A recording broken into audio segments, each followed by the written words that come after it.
The checkout counter didn't just scan the eggs. It totaled the exact number of days I'd left to live. Barnaby stared at the digital display in a grocery store.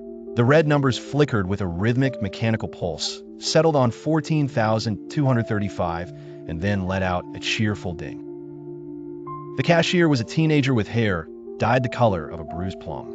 She didn't look at the screen. "That'll be $20 and your signature on the digital pad, sir." Her voice was flat, like a record playing at the wrong speed in a room filled with thick, gray smoke.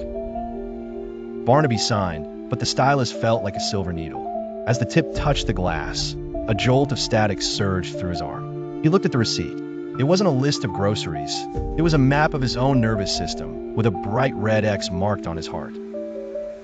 He hurried to the parking lot, but the sliding doors didn't open. They reflected a version of the store where the shelves were stocked with jars of preserved memories. He saw a jar labeled Barnaby's first bike ride sitting next to a can of forgotten regrets, extra salty. A man in a pinstriped suit stood by the carts. He held a hole puncher made of bone. "We're doing an inventory of the soul today, Barnaby. It seems you've been consuming more time than you've been producing. The weaver of the ledger is quite upset about the deficit." Barnaby backed away, his heels clicking against the linoleum. "I just wanted milk," he stammered. The man smiled, revealing teeth that were perfectly square and made of ivory piano keys. "Milk is for those with a future. You, however, are currently scheduled for a deep discount."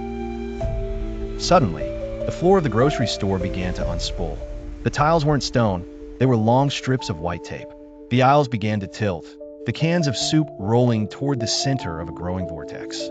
The building was being disassembled into its raw, architectural threads. The teenager from the counter appeared behind the man.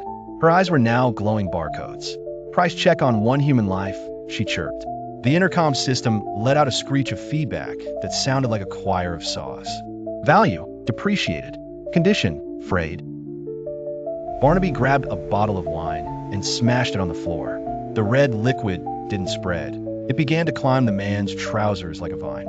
It was the only thing in the room that didn't follow the weaver's rigid, geometric logic. It was a messy, organic glitch. The man hissed as the wine touched his skin, his pinstriped suit beginning to unravel into black ink. "Stain," the man roared. "He's a stain on a masterpiece." He reached out with his bone puncher, but Barnaby dove through the gap where the frozen peas used to be. He found himself in the parking lot, but the cars were all made of folded paper.